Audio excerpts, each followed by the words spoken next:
옮기는데 허리 있어요. 네네. 가장 나쁘고 힘도 못 쓰고 이렇게 구부려서 엉덩이로 해갖고 무릎을 살짝 쭉 펴면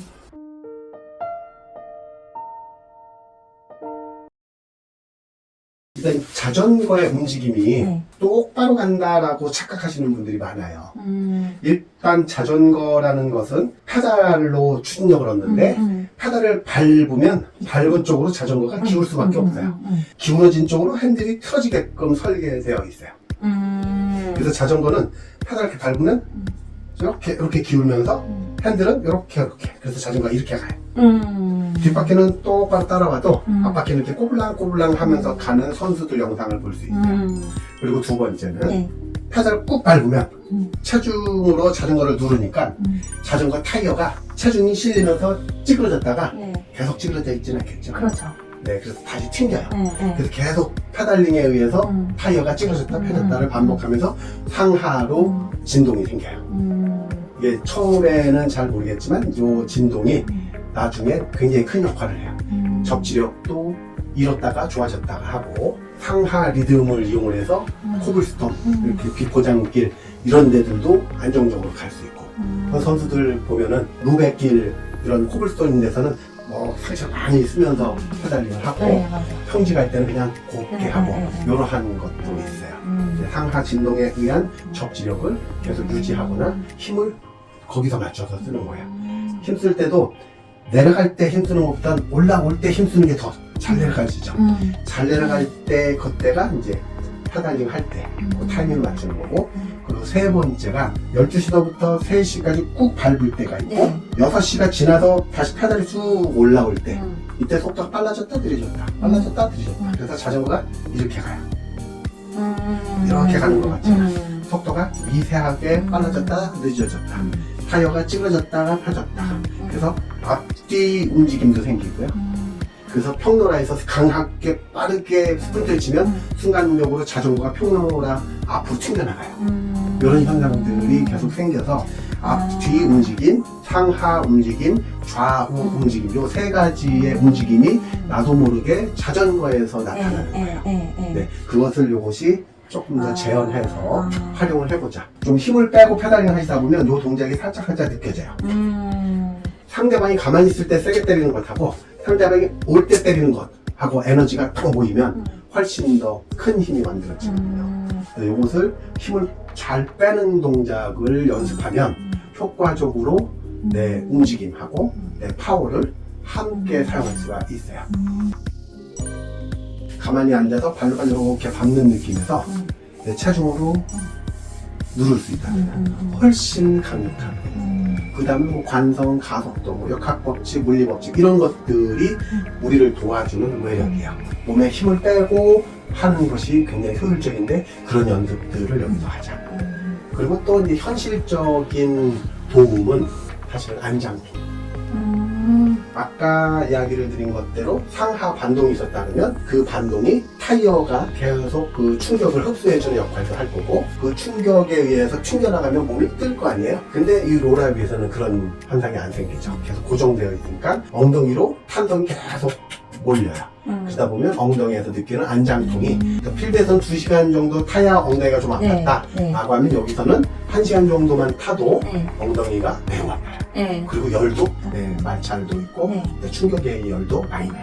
스마트 롤러를 2시간 미만으로 타는 사람들도 엉덩이에 패드크림을 발라요. 안장통 때문에. 그런데 이 피커 부분은 그런 안장통이 현저하게 많이 줄어요. 엉덩이 좀 덜 아파요. 그렇다고 하더라고요. 네, 그래서 가능하다면 이것은 패드 바지 없이도 그냥 일단 레깅스나 가장 간단한 일상복을 입고서도 바로 올라와서 30분 정도는 연습을 할 수 있다 보니까 귀찮은 거. 패드 신고 옷도 갈아입고 뭐 신밖에 차고 막 준비 막 하고 하다 보면 그게 귀찮아지죠. 일상 평상복으로 올라와서 한 10분, 15분 정도 좀 몸풀기 정도로 하는 것도 훈련 효과가 좋고 그게 10분이라도 매일 쌓이면 나중에 엄청 좋아요. 일주일에 2번, 뭐 1시간짜리를 2번 했다. 그럼 일주일에 2번 하면 나머지 5일 동안 쉬잖아요. 그 쉬는 동안 초기화가 생겨요. 우리 몸은 딱 이틀 버텨요. 운동 효과. 그리고 3일이 지나면 운동 효과가 이제 떨어지기 시작해요. 4일째서부터 초기화 과정으로 들어가고요. 근데 일주일에 한 번이라도 운동한 효과가 있으면 그 운동 효과를 근육이 새로운 자극이 나올 때 반응을 해요. 그래서 전에 있었던 그 운동 기억을 계속 유지하고 가면서 근육의 탄성도, 텐션도 계속 유지되고 초기화 과정, 근육이 풀어지는 것도 예방할 수가 있어요. 그래서 일주일을 좀 강하게 한 번, 좀 중간 강도로 한 번 하고 나머지는 하루에 한 번, 10분도 좋으니까 매일같이 조금씩이라도 근육한테 일정한 네. 운동 자극을 주시는 것이 굉장히 효과가 좋아요. 네. 집에서 네. 스마트로라를 사용하시기 좋은 환경, 습관 만드는 거예요. 그럼 시즌 내내 네. 똑같이 네. 활용이 가능해져요. 겨울만 타는 게 아니라서. 네. 네. 우리 몸도 당기는 근육하고 미는 근육 두 개가 쌍으로 되어 있어서 이것을 결항근이라고 이야기를 해요. 예를 들어서 엉덩이 근육은 사용하기가 쉽지가 않아요. 그리고 엉덩이를 쓰자라고 하는데 어떻게 쓰는지도 모르고 어떻게 해야 활성화시키는지도 모르는데 우리 복근은 잘 써봤잖아요.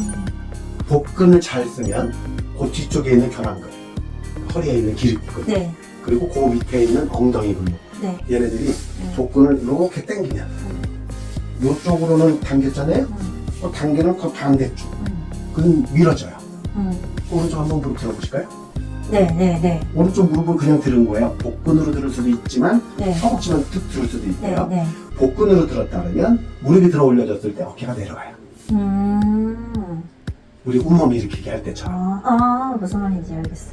근데 지금은 복근을 안 쓴 거야. 네, 저 안 썼어. 안 썼어요. 허벅지만 들은 거야. 네, 허벅지만 들었어요. 그렇죠. 그렇게 되면 복근이 안 써지고 어깨를 못 썼잖아요. 그럼 거꾸로 얘기하면 무릎을 들 때 네. 어깨를 떨고 가요. 그렇죠. 그렇게 되면 내가 의지하지 않아도 복근은 줄어들어요. 맞아요. 자동적으로 줄어들어요. 네. 그럼 복근이 줄어들었다면 반대쪽에 있는 기립근은 어쩔 수 없이 늘어날 수밖에 없어요. 그러면 다시 한번 지금 오른발 들어보실까요? 오른발 들었을 때 왼쪽 엉덩이를 힘줬나요? 안 줬잖아요. 네. 안 줬어도 네. 오른쪽 무릎을 들으면서 왼쪽 엉덩이가 체중을 버티기 위해서 일을 한 거예요. 나도 모르게. 그러니까 그 상황을 만들어 주시는 거예요. 그래서 내가 대둔근을 잘 쓰고 싶다 그러면은 대둔근을 쓰려고 노력하실 필요 없고 복근을 잘 쓰시면 되고 복근을 어떻게 잘 써야 되는지 잘 모르겠다 그러면은 무릎이 페달에 의해서 올라갔다 내려갔다 할 거 아니에요. 거기에 맞춰서 반대쪽 어깨를 연동시켜 주는 거예요. 오케이. 그렇죠. 그것을 활용을 하시면 내가 근육으로만 밟던 것을 체중을 이용을 할 수 있는 페달링 패턴으로 바뀌는 거예요. 그러면 내가 두 가지 쓸 수 있는 거잖아요. 발로 밟았다가 중력을 이용을 해서 체중을 페달 위에 얹어 두는 걸로 두 가지의 서로 다른 페달링 패턴을 만들었고 그 과정에서 사용됐던 발로 밟았던 그 근육을 쉬게 할 수 있어요. 그게 근전만. 페달링 패턴을 바꿔서 근전을 만들 수 있고 핸들을 어떻게 잡았는지에 대한 그립 방법에 따라서 틀리고 네. 지금처럼 네. 내가 체중을 어떻게 옮겼는지에 따라서도 바뀌어져요. 네. 인간의 몸이 미는 근육, 당기는 근육이 쌍으로 돼 있어서 네. 내가 당기는 근육으로 하면 힘들지만 네. 그 반대쪽으로 미는 것들은 네. 쉬울 수 있어요. 핸들도 페달을 밟으면서 당겨라 하면 힘쓸 수 있다라고 하잖아요. 당길 때 반대쪽을 누르는 거, 당기는 반대쪽을 미는 거, 네. 또 똑같은 효과를 낼 수 있어요. 네. 그러면 당기는 근육이 쉬고 미는 근육이 일을 할 수 있으면 그럼 누구는 피로했던 것을 쉬게 해주고 누구는 쉬었었던 아이한테 일을 시켜를 번갈아 가면서 하는 거예요. 근데 그 퍼포먼스는 같아요. 밀거나 당기거나 당기거나 밀거나 같은 동작인데 누구한테 일을 시켰는지가 달라요.